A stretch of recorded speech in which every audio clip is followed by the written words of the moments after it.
Hi friends, welcome to study express learning made easy. July 6 the Hindu. आज हम लोग इसमें फिर से देखेंगे कि आज के न्यूज में क्या क्या पढ़ना था, कौन कौन से ऐसे टॉपिक हैं जिनको हमें इंपॉर्टेंस देना है और उसमें से क्या क्या बातें हैं जो जाननी है, जिसको हम हिंदू से पढ़ेंगे। माइंड इट कि मेरे इस वीडियो को देखने के बाद, ये शॉर्ट वीडियो देखने के बाद आपको थोड़ा आइडिया लग जाता है कि पढ़ना क्या है। जो आप 2 से 3 घंटा द हिंदू में लगाते हो, उसको शॉर्टन करने का ये पर्पस है। और आपको द हिंदू पढ़ना ही पड़ेगा, क्योंकि रीडिंग से जो इनपुट आएगा वो इनपुट किसी और तरीके से नहीं आ सकता है। तो अपने इस द हिंदू फिजिकल पेपर और ई सब्सक्रिप्शन पेपर, मैं फिर से आज जो कहूंगा कि जिन लोगों ने अभी तक सब्सक्रिप्शन नहीं लिया है द हिंदू का, द हिंदू की वेबसाइट पे जाएं और वहां से सब्सक्रिप्शन ले लें। ई पेपर आपके पास रोज सुबह 6 बजे आएगा। उसके बाद मेरा ये डिस्कशन देखने के बाद अब वहां से रीड करिएगा और आपको सारा चीज समझ में आ जाएगा। पहला न्यूज जो है, China doubles down on claim on eastern Bhutan boundary. अभी देखिए, ये भूटान से छोटा मोटा देश बचा था, उससे भी पंगा ले लिया इसने। चाइना पता नहीं क्या करने को लगा हुआ है। इसने थोड़ा सा इंडिया को दूसरे एंगल से घेरने की ये कोशिश कर रहा है।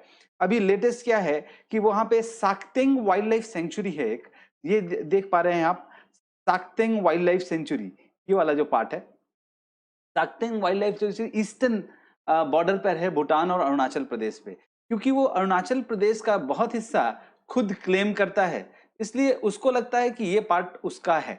तो वो अरुणाचल प्रदेश के बाउंड्री पर इस तरह के खिलवाड़ करने की कोशिश कर रहा है और टू फ्रंट से इंडिया को घेरने की कोशिश कर रहा है। जो भी है,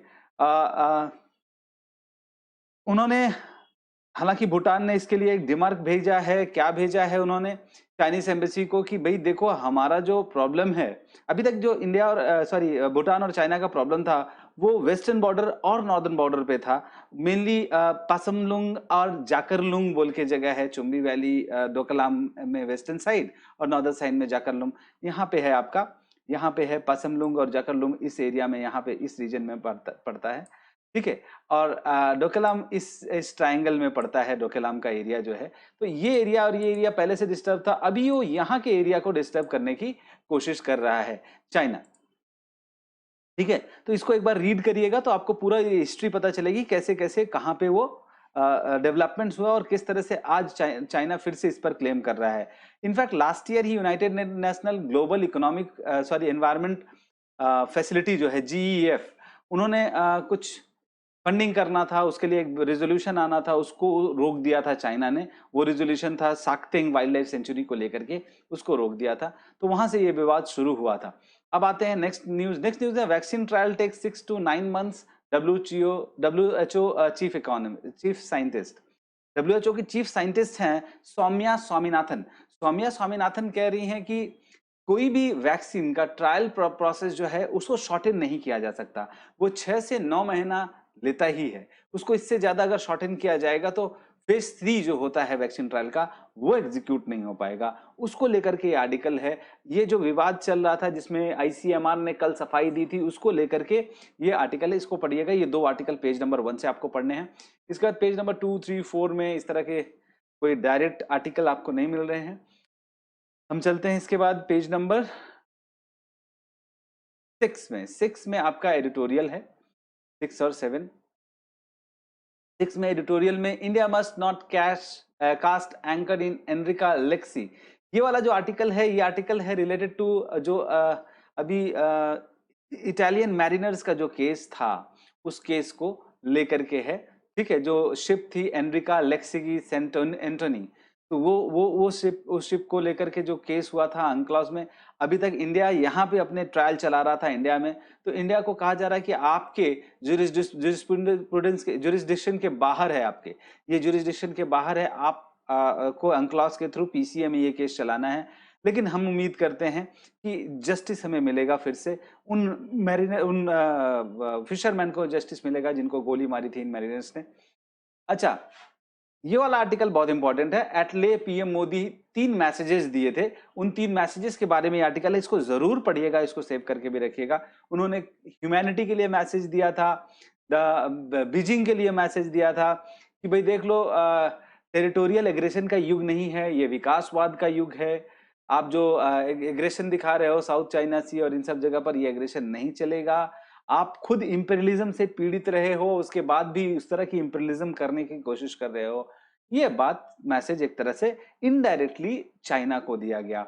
उसके बाद दूसरा मैसेज उन्होंने दिया है, अपने नेशन को दिया है कि देखो, जहां पे ये इस तरह का स्टैंड ऑफ आएगा, वहां हम पहले तो पीस चाहेंगे, लेकिन अगर पीस नहीं आता है तो हम बहुत मजबूती से वहां खड़े रहेंगे, ये मैसेज भी दिया है। ठीक है।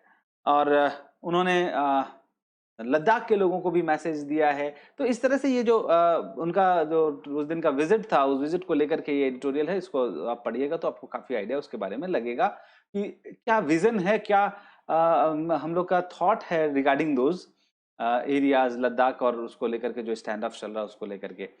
अब ये वाला आर्टिकल भी बहुत अच्छा आर्टिकल लगा मुझे, री इन्फ्रेंचाइज द फॉरगॉटन वोटर्स।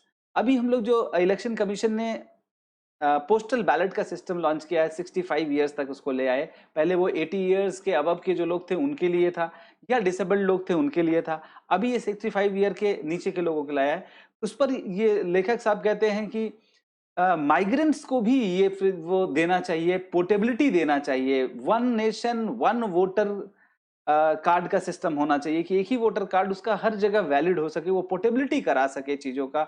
या बैलेट सिस्टम से जिस तरह से ये दिया गया है इनको परमिशन, उस तरह से ई वोटिंग या बैलेट सिस्टम से वोटिंग दिया जाए। जैसे कि सर्विसेज में जो लोग हैं, सर्विस वोटर जिनको बोलते हैं, गवर्नमेंट एम्प्लॉइज जो होते हैं, वो अपने electronically transmitted postal ballot system उनके लिए है, वो उस तरह से उनको वोटिंग दे। तो ये माइग्रेंट्स के साथ जो भी हो रहा है इसलिए हो रहा है, इनका कहना है कि क्योंकि माइग्रेंट जो है वो किसी का वोटर नहीं रह जाता, क्योंकि वो अपनी जगह का भी वोटर नहीं रह जाता, क्योंकि आके वोट नहीं दे सकता, और जहां जाता है वहां का भी वो कार्ड बनाना, वोटर कार्ड बनाना इतना आसान नहीं है, इसलिए वहां का भी वोटर नहीं होता है। इसलिए जितनी घटनाएं इस समय हुई लॉकडाउन के टाइम में टू माइग्रेंट्स, उनको लेकर के बहुत लोगों ने चिंता नहीं की, उसका कारण था कि वो वोटर नहीं था।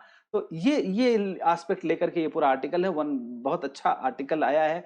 इलेक्शन कमीशन के इलेक्शन रिफॉर्म्स में आप इसको लिख सकते हो, और जहां भी इसको यूज करना चाहो कर सकते हो। एक ओवरऑल आइडिया आपको एडिटोरियल पे इस पर मिलेगा।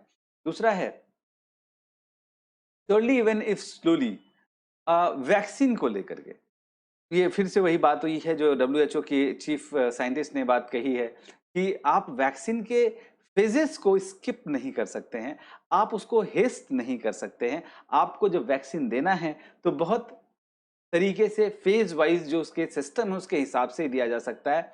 आप बाकी सारी चीजें फास्ट कर सकते हो, कुछ रेटिबिज्म स्किप कर सकते हो, ये सारी स्किप कर सकते हो, लेकिन जो उसका ट्रायल प्रोसेस है उसको आप हेस्टन नहीं कर सकते हो। ठीक है, ये लेकर के ये आर्टिकल था। इसके अलावा एक बेहतरीन आर्टिकल ये था, हाउ टू काउंटर चाइना, यानी इकोनॉमिक रिफॉर्म से कैसे हम चाइना को काउंटर करेंगे। दो हमने हेड ऑन कोलिजन तो चाइना से कर लिया है, पर उससे इकोनॉमिक रिफॉर्म्स कैसे लाए जाएं कि चाइना को हम काउंटर कर सके। ठीक है, मतलब 1987 की बात इसमें बताई गई है, जब इंडिया और चाइनीज इकोनॉमी का जीडीपी एकदम बराबर वो था, साइज था। आज 2019 तक देखा जाए तो वो 5 गुना बड़ा हो गया है चाइना के जीडीपी का साइज, उसके इकोनॉमी का साइज। ठीक है, तो ये कैसे हुआ है, ये टेबल तभी तो टर्न हुआ हमारे ऊपर। अब हमारी बारी है कि हम कैसे इकोनॉमिक रिफॉर्म्स लाएं और चाइना के ऊपर ये टेबल टर्न करें। ठीक है, नेक्स्ट आते हैं हम लोग आगे। ये जरूर पढ़िएगा, माइग्रेंट वाला, चाइना वाला, एंड दैट वाज द जो लेह में उनका भाषण था मोदी जी का, वो। Next next next next next next next ये है आपका, moral of arm forces very high, ITBP कहते हैं, आईटीबीपी के चीफ कहते हैं। ठीक है, एक प्राइम मिनिस्टर के उनके पास विजिट करने से और बॉर्डर एरिया में जाने से कितना मोरल बूस्ट हो सकता है, इसको लेकर के बहुत इंपॉर्टेंट आर्टिकल नहीं है, अगर आप स्किप करना चाहें इसको स्किप कर सकते हैं। नेक्स्ट आते हैं हम लोग, अगला आर्टिकल जो है, अगला आर्टिकल है Beijing Islamabad equation of 1960s, यानी इस्लामाबाद और बीजिंग का कुछ इक्वेशन अभी भी बन रहा है, क्योंकि वो लोग आपस में अभी तालमेल बैठाने की कोशिश कर रहे हैं और टू फ्रंट वॉर में इंडिया को ढकेलने की कोशिश कर रहे हैं, अगर वॉर हुआ तो ऐसा ही कुछ सिचुएशन उस समय भी था 1962 के टाइम, क्योंकि 1962 में हमने चाइना से युद्ध किया था, 1965 में हमने पाकिस्तान से युद्ध किया था। तो ये 1960s के दौरान का जो बीजिंग इस्लामाबाद इक्वेशन या कॉम्बिनेशन था, उसकी हिस्ट्री बहुत अच्छे से बताई गई है कि कैसे वहां के लीडर्स और पाकिस्तान के लीडर्स ने डिस्कस किया, उनके कुछ टेप्स, उनके कुछ रिकॉर्डिंग्स, उनकी कुछ बातचीत के स्क्रिप्ट्स जो हैं उसको मेंशन करके इन्होंने ये बात बताई है कि उस समय जो चाइना और पाकिस्तान जिस तरह की कोलैबोरेशन करके इंडिया के साथ लड़ने की कोशिश कर रहे थे, इस समय भी कुछ ऐसा ही कर रहे होंगे। इसको जानकर आगे क्या वो लोग पाथ ले सकते हैं, क्योंकि उन्होंने उस समय कहा था कि हम गोली नहीं चलाएंगे और बाद में उन्होंने गोली चला दी थी इंडियंस के ऊपर। तो ये इनके जो माओ जेदोंग है, उन्होंने कहा था, हमने कहा था गोली नहीं चलाएंगे, लेकिन हमेशा परपेचुअली ये नहीं है कि हम गोली नहीं चलाएंगे। जब हम देख लिए कि वो लोग घुस गए हैं, हमने पीछे से घेर के मार दिया। हमें गोली तब चलानी पड़ी। ठीक है, तो कहीं ना कहीं वो सिचुएशंस यहाँ पे जो हिस्ट्री हम लोग नहीं जानते थे, वो हिस्ट्री इस पे कुछ मेंशन की गई है। ये एक छोटी न्यूज है, पर अगर पढ़ना चाहो तो ये भी पढ़ सकते हो, इसको भी स्किप करना चाहो तो स्किप कर सकते हो। NSCN IM reduces its tax rate to 3%। ये कोविड-19 सिचुएशन में वो लोग जो अभी ये चीज स्टैब्लिश हो रही है कि वहां पे एक पैरेलल गवर्नमेंट एग्जिस्ट करती है। नागालिम गवर्नमेंट जो है, एक नागालैंड गवर्नमेंट है, एक नागालिम गवर्नमेंट है। ये नागालिम का जो इलीगल गवर्नमेंट है, उस वो रिपब्लिक ऑफ नागालिम कुछ ऐसा नाम है उनका, वो एग्जिस्ट कर रही है। उसके बारे में ये स्टैब्लिशमेंट वो दे रहा है कि नहीं, वो लोग रिड्यूस कर रहे हैं टैक्स, दैट मीन्स वो टैक्स ले रहे हैं। जो वसूली की बात RN रवि साहब ने कही है, वो गलत नहीं है।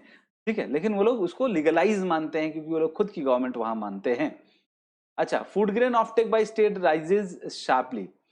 अगर देखा जाए कि जो ये अप्रैल टू जून में राइस के डिस्ट्रीब्यूशन और ये जो प्रधानमंत्री गरीब कल्याण अन्न योजना जो था, इनके तहत बहुत सारा फूड ग्रेन पिकअप किया गया है FCI के गोडाउन से। ठीक है, नेशनल फूड सिक्योरिटी एक्ट के तहत इनको इमरजेंसी फूड की तरह यूज किया गया है। अंत्योदय अन्न योजना में वो ज्यादा यूज हुआ है। तो इसको लेकर के एक आर्टिकल है, इसको आप पढ़िएगा जरूर। नेक्स्ट आते हैं, central Vistas project DUAC member quits. अब ये बहुत दिन से चल रहा है सेंट्रल विस्टास वाला, जो यहाँ पे नया पार्लियामेंट क्रिएट करने की बात हो रही है। तो नए पार्लियामेंट को क्रिएट करने से पहले ही वहां पर कुछ DUAC ने विरोध किया कि नहीं, ये वो डिले कर रहा है कुछ डॉक्यूमेंटेशन को लेकर के। सोनाली रस्तोगी अपने पर्सनल ग्राउंड पे वहां से रिजाइन कर दी हैं। उतना इंपॉर्टेंट नहीं है, बट जानना जरूरी। ये वाला एक छोटा सा न्यूज है, जरूर इसको पढ़िएगा। ये क्या है, drugs under review after their trial results. कुछ ड्रग्स अभी रिव्यू में हैं, जो ट्रायल रिजल्ट्स दे चुके हैं ऑलरेडी, जैसे रेमडेसिविर है, HCQ है, लोपिनावीर है, रिटोनावीर है, फेविपिरावीर है। ये सारी दवाइयां अभी मानी जा रही हैं कि कुछ इफेक्टिव हैं, तो उनको रिव्यू किया जा रहा है। दूसरी तरफ इधर अमरनाथ यात्रा टू स्किप ट्रेडिशनल रूट, यानी जो ट्रेडिशनल रूट था उससे हटा के बालटाल वाला जो रूट था, उस रूट से भेजा जा रहा है। और लेफ्टिनेंट गवर्नर जाके वहां पे उन्होंने पूजा पाठ भी किया, और प्रथम आरती जिसको बोलते हैं, उन्होंने प्रथम आरती किया। तो ठीक है, तो ये आर्टिकल वैसे ऐसा सच नहीं जानना, बस अमरनाथ यात्रा के बारे में थोड़ी बहुत जानकारी आपको लेनी पड़ेगी। FAO issues locust alert for India, यानी फूड एंड एग्रीकल्चर ऑर्गेनाइजेशन जो यूनाइटेड नेशन का है, उसने लोकस्ट अलर्ट फिर से इंडिया में कहा है। अभी देखो फसल की सीजन हो रही है, और इस समय अगर लोकस्ट का अटैक होता है तो बहुत बड़ा नुकसान किसानों का हो सकता है। इसको भी आप लोग थोड़ा सा एक बार देख लीजिएगा। और लोकस्ट हमारा जो अलर्ट सेंटर है कहाँ पे है, FAO का क्या काम होता है, ये सारी चीजें इसमें देख लीजिएगा। इसके बाद एज सच कोई बड़ा न्यूज आपके उसमें नहीं है। पेज नंबर इनफैक्ट इसमें भी 14 में भी कुछ इस तरह की न्यूज नहीं थी जिसको आपको पढ़ना चाहिए। इसके बाद आते हैं हम लोग 15 में भी, क्योंकि मंडे है, संडे को कोई इकोनॉमिक एक्टिविटी नहीं होती है ज्यादा, इसके लिए ये भी। और इसमें जाके लास्ट में एक आर्टिकल है, वो बहुत छोटा आर्टिकल है, अगर पढ़ना चाहो तो पढ़ना, तो भी बहुत इंपॉर्टेंट मैं इसको नहीं कहूंगा। The secret of how caterpillars tame ant. ये जो दो ब्लूज बटरफ्लाई बोलते हैं और हेयर स्टिक बटरफ्लाई होती है, ये कैसे एंट से पंगा लेती है और कैसे उनको हराती है, कैसे अपने कैटरपिलर को बचाती है, ये सारी चीजें the secret of how cater, इस पर कुछ रिसर्च है, लेकिन ये बहुत इंपॉर्टेंट मैं नहीं कहूंगा कि आपके लिए है। जितना मैंने आज बताया उतना ही आपको पढ़ना है, बहुत ज्यादा नहीं पढ़ना है। Thank you for watching this Study Express episode, और be connected to us and subscribe our channel and hit the bell icon so that you can get the subscription and get the notification every time you we send any video to you। अभी ये video हम लोग दे रहे हैं इस तरह से, आगे चल के आपको और ऑर्गेनाइज तरीके से ये चीजें हम लोग देने जा रहे हैं। स्लोली एंड ग्रेजुअली पहले आप जुड़िए, उसके बाद आपको सारी चीजें रहेंगी। Thank you for joining Study express learning में। Thank you.